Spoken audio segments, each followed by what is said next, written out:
Waging war on corruption, crashing through lies and disinformation. Thank you for joining us. We're now 8 minutes into the second hour today. I'm going to get into raw story. Study, attack on Iran would be start of long war. Oxford Research Group concludes Israeli attack on Iran would be start of long war. That's also Zero Hedge. U.S. paid Iranian nuclear scientist $5 million for aid to CIA, officials said. Washington Time. That's just some of what is coming up. Also, cap and trade bill will be added to the Senate climate change bill, so they're moving ahead with that. They're on the verge of passing a Federal Reserve takeover of the United States that dwarfs the beachhead they got in 1913, 97 years ago. Justice Department says they're not going to sue the 800-plus sanctuary cities where illegal aliens are above the law. That's okay that they won't work with the feds because the feds don't want them to, but they are going to continue suing Arizona. Also, BP's reporting that they've fixed the leak. Let me cover that now, then we're going to Paul Watson. BP leak fixed. USA Today reports Gulf well test to begin soon. They claim that oil is now stopped. Now, they've said this 3 times that I can remember. You probably remember more. BP plans to move forward soon on a critical and repeatedly delayed test of its Gulf well after fixing a leak on the new cap designed to contain the gushing oil. So I guess they're spinning it. It's not a complete cap. We sure wish that would be the case. The test of the well's pressure could begin later in the day. BP Senior Vice President Kent Wells told reporters Thursday during a morning technical briefing. We're going to keep moving forward with this, Wells said, adding that the leak came as a surprise. We are always prepared for it, but I would say we didn't expect it. So we'll see if that really is a capping of it or just more spin. In fact, guys, will you pull up the live webcam of it and see if it's leaking? I mean, they've lied so many times. Who even knows what that means? Also on the BP oil leak situation, what is it, day 85, 86 now? Government expert witness over 42 million gallons, not 1.5 million, but 42 million gallons of dispersant used during BP oil disaster, much more toxic than the crude oil itself. But for the balance of the hour, Paul Joseph Watson, who, of course, works with the Infowars.com, PrisonPlanet.com team. He is the editor of PrisonPlanet.com, my second largest site. Of course, Infowars.com is the main flagship, and the sites continue to reach more and more people every day because of all of you spreading the word about the important news and analysis posted and linked there on the sites each and every day. I wanted to go over this with Watson. America stands on the precipice of total collapse, his latest article. It has a key video posted at the bottom of it titled, Road Warrior Level Collapse Imminent If We Don't Take Corrective Action Now, as they announce laying off government people at the state and local level, laying off more than half of major police departments and sheriff's departments, police not responding to major crime, the feds blocking any type of rescue of Arizona. That is all coming up. Mass foreclosures this year expected to eclipse 2009 levels. World at risk of folding in on itself, CNBC reports. So that's just some of what we're going to be discussing.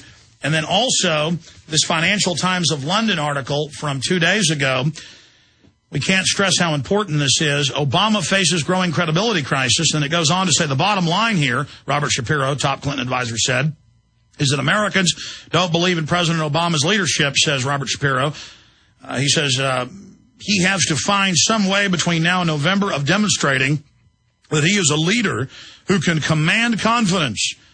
Short of a 9/11 event or Oklahoma City bombing, I can't think of how he could do just that. And Watson wrote a detailed article breaking down all the past statements of people in government talking about how they want more giant terror attacks. They have the motive for it. And then you go research each event, they're behind it. But going to Paul Watson now. Paul, you want to get into the economic collapse first and the fact that they're now admitting depression and what we do about that? Or do you want to get into the top Clinton official, only a terror attack and save Obama? Hello, Alex. Good to be back. Yeah, I think if we get into the economic collapse information first, I mean, they both kind of tie into each other, but it's not just Alex Jones or me or, you know, Salente or Peter Schiff saying this, that there will be a collapse within the next 2 years. it's the insiders themselves. It's the elitists. It's that's the Forbes like headline. Time to get out of the dollar. They they signaled time to implode the housing market when they had built the bubble, saying it would never end. I saw them signaling that in 2007 into 8, and I warned people. Now they're signaling again. Yeah, and I mean, this is not just coming from us. It's coming from people like Niall Ferguson, who is, the big Harvard history professor, economics professor. And he's a member of both the Bilderberg Group. He went to the last 2 meetings, and also the Aspen Institute. And he's saying the biggest collapse, since 1730? Basically, yeah. He's saying a sudden and total collapse within 2 years. He said it's going to be rapid, and it's going to happen quickly. It's not going to linger on.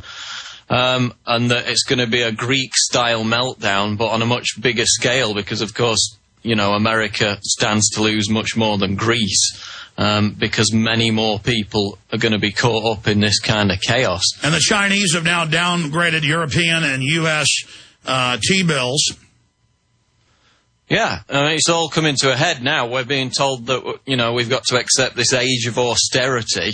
The financial terrorists that caused the collapse, that stole trillions of dollars that were given to them by our governments, now saying that, we're going to have to make up the shortfall by sacrificing public services, paying more taxes. Our incomes are going to be capped. VAT in the UK is going to go up to 20%. From January 2011. That's the sales tax. You pay 20% tax on most purchases. Obama and Volcker have said that a sales tax, a VAT tax for America, is still on the table. And raise the Social Security retirement age to 70 and take part of people's pension funds, bare minimum. It's all being announced. Yeah, I mean, that's what the age of austerity is.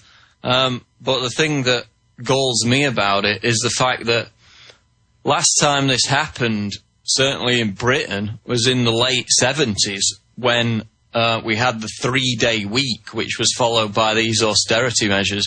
The 3-day week came as a result of miners going on strike, and we had to conserve electricity. So the working week was shortened to 3 days, and this is exactly what's coming in again with this post-industrial revolution, this green economy. But in the 70s, which is, people are saying that this economic meltdown's worse than it was in the 70s now. But we had these austerity measures very similar to what's coming in now. And public spending was cut by a mere 4%. And as a result of that 4% cut in public services in Britain at the time, basically there were widespread strikes, there were riots, there were bodies left unburied, and at the time the German Chancellor said that as a result of this, quote, Britain was no longer a developed country. That all came as a result of 4% cut in public spending. So now they're saying that it's going to be 20% plus cuts in public spending. So what we're going to experience in the next few years is going to be 4 times worse than anything that happened in the 70s. And to be clear, when they talk about 20% cuts in public spending, they're going to increase taxes, so there'll be more money overall, but it's all going to go to the offshore banks. And the increased taxes will destroy what's left of the real economy. We were told in the 90s NAFTA and GATT would be Valhalla, but internally the UN and others said it was designed to deindustrialize us and then to rise up China as the new global system. And now we see the Council on Foreign Relations and the New York Times and others saying China will save us. China is the new model. Meanwhile, they're announcing in China, in the Associated Press, as if it's a good thing, that they lock everyone down at night inside their homes, and you're not allowed out on the streets at night. So this is the globalist model, total control. Yeah, and that's what Joe Lieberman wants the internet to be like, the Chinese internet as well. So China's the model for what they're moving towards, and part of it's going to come with this austerity fascism. I wrote an article last month called Austerity Fascism is Coming and It Will Be Brutal, and I go through all the measures that they will introduce to move towards these austerity measures and these public cuts, income tax raises, caps on income. And to think that people basically a lot of them nearly went over the edge as a result of 4% cuts, and now they're talking about 20 plus. People's survival mechanisms are basically going to be on a hair trigger. And that's why we go back to the 2007 British Ministry of Defense report, where they said by 2012, total collapse in martial law, because this is being orchestrated. Yeah, and people aren't used to it. You know, people go along in their lives worshipping LeBron James and everyone, and they think that the world around them is just going to stay the same forever if they're not involved in it and if they just stick their head in the ground. But once these austerity measures start to impact them directly, you know, and their pay gets capped, they lose their jobs, their welfare gets cut in half, then we're certainly going to see, you know, how thin the veneer of civilization is, because these people are not going to like what's happening to them, and it's partly their own fault.